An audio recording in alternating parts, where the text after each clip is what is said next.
আমি বুঝলাম না, হঠাৎ হঠাৎ আমার ইন্টারনেট ড্রপ করতেছে। এখন শোনা যাচ্ছে ক্লিয়ার? জি স্যার। জি স্যার। যাই হোক, এই এই যে জি স্যার। যেটা বলতেছিলাম যে এই নাম্বারটা যদি প্রাইম হয় তাহলে ওই আহ, এই এই জিনিসটা ডিডিউস করলে আসলে এখানে চলে আসে, যেটা ফার্মার একটা বিখ্যাত থিওরেম। তার আসলে দুইটা ফেমাস থিওরেম আছে, তোমরা কি বলতে পারবা কি কি থিওরেম? থিওরেম ফার্মার্স গুলোর নাম বলতে লিটল পারো? Theorem are farmers last theorem. এটা কোনটা?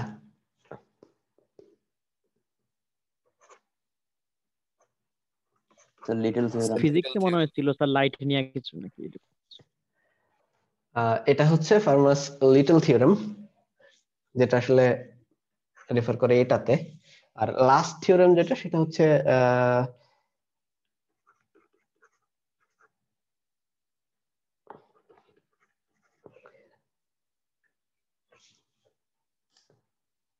এরকম কিছু একটাই তো মনে হয়, এরকম কিছুর উম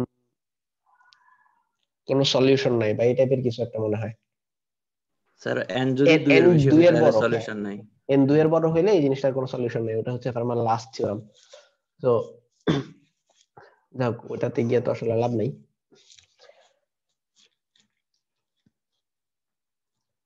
তো ওই প্রাইম নাম্বার যদি হয় তাহলে আসলে এই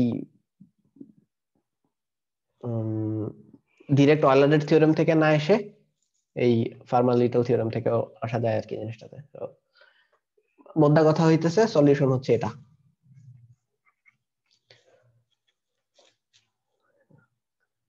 তো এইভাবে বের করা লাগে ইনভার্স মড। এই তো, কারো কোনো কোশ্চেন আছে? জাভেদ কি ক্লিয়ার তোমার? জি স্যার।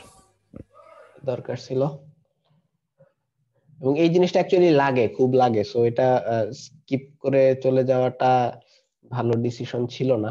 অ্যাকচুয়ালি এটা আমার মাথায় ছিল না যে এটা দেখাইতে হবে। কারো কোনো কোশ্চেন থাকলে বলতে পারো।